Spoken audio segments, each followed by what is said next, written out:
सदन में जैसे ही वक्फ संशोधन बिल पास हुआ वैसे ही भारत के विपक्ष की मुश्किलें बढ़ गई हैं। 2 अप्रैल को लोकसभा में यह बिल पास हुआ, 3 अप्रैल को राज्यसभा में पास हुआ और 5 अप्रैल को देर शाम महामहिम राष्ट्रपति ने भी इस पर आखिरी मोहर लगा दी। अब भारत सरकार यह तय करेगी कि कब इसे लागू करना है, लेकिन जैसे ही महामहिम राष्ट्रपति ने इस पर मोहर लगाई, इस पर साइन किए, वैसे ही इंडियन मुस्लिम लीग जो है, केरल की जो पार्टी है, राजनीतिक पार्टी है इंडियन यूनियन मुस्लिम लीग, वो प्रियंका गांधी के विरोध में उतर आई है। क्योंकि विपक्ष की तरफ से जो जवाब दिया गया, जो सवाल जवाब सरकार के साथ किया गया, उसमें प्रियंका गांधी शामिल नहीं थी। उसमें राहुल गांधी ने भी कोई बयानबाजी नहीं की, कोई सवालात नहीं किए। इसकी जिम्मेदारी असम से आने वाले सांसद गौरव गोगोई को दी गई थी कांग्रेस पार्टी की तरफ से, और इसी से जो मुस्लिम लीग है वो नाराज है। ये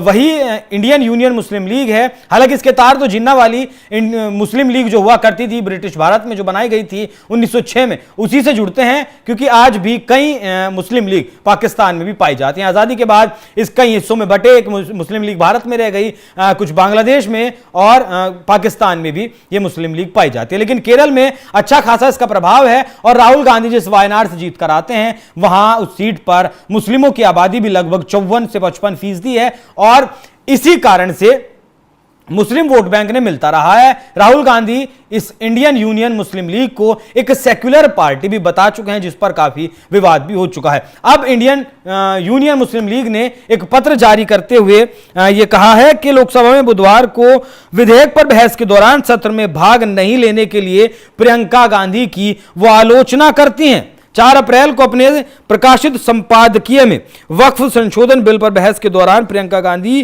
की अनुपस्थिति को काला धब्बा कहा गया और यह सवाल उठाया गया कि जब बीजेपी विधेयक को आगे बढ़ा रही थी तब प्रियंका गांधी कहां थी, क्योंकि उनका मानना है कि यह विधेयक मुसलमानों के मौलिक अधिकारों का हनन है। संपादकीय में नेता प्रतिपक्ष राहुल गांधी पर भी सवाल खड़े किए और कहा गया कि इस बिल पर वो क्यों नहीं बोले, जो दावा करते हैं कि यह बिल देश की एकता को प्रभावित करती है। कांग्रेस, टीएमसी और वाम दलों सहित विपक्षी दलों को इंडिया गठबंधन के तहत संसद बिल के खिलाफ उनके सामूहिक रुख के लिए धन्यवाद दिया गया। मतलब इंडिया गठबंधन को दिया गया, लेकिन कांग्रेस पार्टी को नहीं इसके बारे में धन्यवाद दिया गया है। कांग्रेस के राज्यसभा सांसद सैयद नशीर हुसैन ने वक्फ विधेयक को असंवैधानिक और अनुचित जरूर बताया था। उन्होंने कहा कि हम मानते हैं कि एक असंवैधानिक समस्या है और यह विधेयक असंवैधानिक और अनुचित है।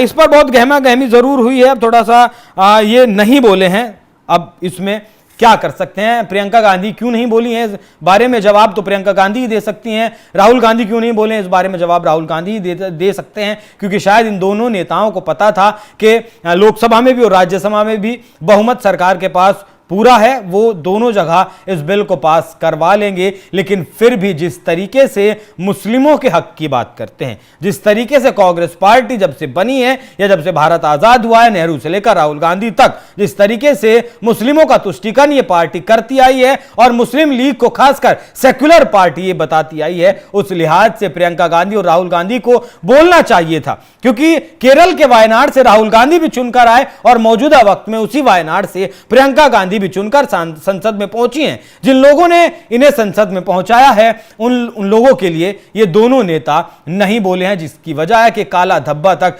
प्रियंका गांधी का ना बोलना बता दिया गया है। तो ये कांग्रेस पार्टी के लिए एक बड़ी समस्या हो सकती है। और समस्या ये भी है कि जिस तरीके से कांग्रेस पार्टी ने वक्फ का विरोध किया, उसे देखते हुए केरल के लगभग 50 से ज्यादा कांग्रेस के कार्यकर्ता, ईसाई कार्यकर्ताओं ने बीजेपी का दामन थाम लिया है। कांग्रेस की सदस्यता छोड़कर बीजेपी की सदस्यता उन्होंने ले ली है। तो अब वो समझ चुके हैं कि कांग्रेस के हाथ के साथ ज्यादा दूर तक नहीं चला जा सकता। इसीलिए जिन ईसाइयों की जमीनों पर वक्फ ने कब्जा किया था वो खुश हैं, ढोल नगाड़े बजा रहे हैं और अब बीजेपी का दामन उन्होंने थाम लिया है, बीजेपी के वो साथ आ गए हैं। तो कांग्रेस पार्टी के लिए एक तरफ ईसाई छिटक रहा है, दूसरी तरफ मुस्लिम छिटक रहा है। आने वाले वक्त में कहीं राजनीतिक भविष्य पर भाई बहन के ये खतरा ना बन जाए, क्योंकि मुस्लिम 26% बताए जाते हैं केरल में, और लगभग 18% ईसाई वोट बैंक भी बताया जाता है। 54% के करीब वहां हिंदू हैं। 2011 की जनगणना के ये आंकड़े हैं। तो कांग्रेस पार्टी का जो जनाधार था वो लगातार सिकुड़ता जा रहा है। 2014 से हम लगातार देख रहे हैं। 2019 में जरूर 99 सीटें ली हैं, लेकिन उसके बाद जिस तरीके से हरियाणा में चुनाव हुए, महाराष्ट्र में चुनाव हुए, झारखंड में चुनाव हुए, बिहार में चुनाव होने वाले हैं, दिल्ली में चुनाव हुए, वो बताता है कि कांग्रेस पार्टी में राहुल गांधी की या फिर उनके वोटरों में राहुल गांधी की अब स्वीकार्यता बहुत ज्यादा नहीं रह गई। तो जिस तरीके से मुस्लिम लीग ने आलोचना प्रियंका गांधी और राहुल गांधी की है, उस पर क्या है आपकी राय, कमेंट करें में जरूर बताएं। धन्यवाद।